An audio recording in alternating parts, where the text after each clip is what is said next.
نماز میں کون سی ایسی غلطی ہے جس سے سجدہ سہو کرنا ضروری ہو جاتا ہے؟ دیکھیں، نماز میں اگر کوئی واجب چھوٹ جائے تو بھی سجدہ سہو ہے، کسی فرض یا واجب میں تاخیر ہو جائے تو بھی سجدہ سہو ہے،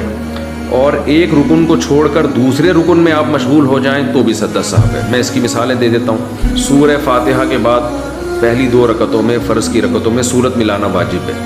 اگر آپ نہیں ملائی سورت آپ نے بھولے سے تو آپ سجدہ سہو کریں گے، نماز ادا ہو جائے گی۔ اتحیات آپ بھول گئے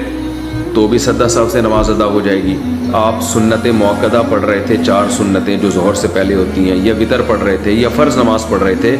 دوسری رکعت کے بعد آپ نے اتحیات پڑھ کے کھڑے ہونا تھا، لیکن آپ کھڑے نہیں ہوئے بلکہ آپ درود شریف پڑھ لیا آپ نے خاص مقدار کا، اللہم صلی علی محمد وعلی آل محمد کما صلیت علی، یہاں تک آپ نے درود شریف پڑھ لیا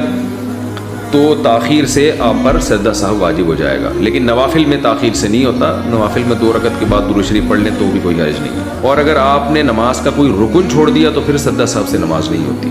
مثال کے طور پر نماز کے بعد آپ کو آخر میں یاد آیا میں تو رکوع کیا ہی نہیں ہے، ایک فرض چھوڑ دیا نا آپ نے، رکن چھوڑ دیا، تو اس کی سجدہ سہو سے تلافی نہیں ہوگی۔ یا نماز میں ترتیب الٹ دیں آپ، رکوع آپ نے چھوڑا تو تھا لیکن سجدے میں جا کے یاد آیا کہ میں نے رکوع نہیں کیا ہے، تو پھر آپ کھڑے ہوں گے، دوبارہ رکوع کریں گے، پھر دوبارہ سجدہ کریں گے، تو یہ ترتیب جو آپ سے چینج ہوئی ہے نا، اس کی وجہ سے بھی آپ کو سجدہ سہو کرنا پڑے گا۔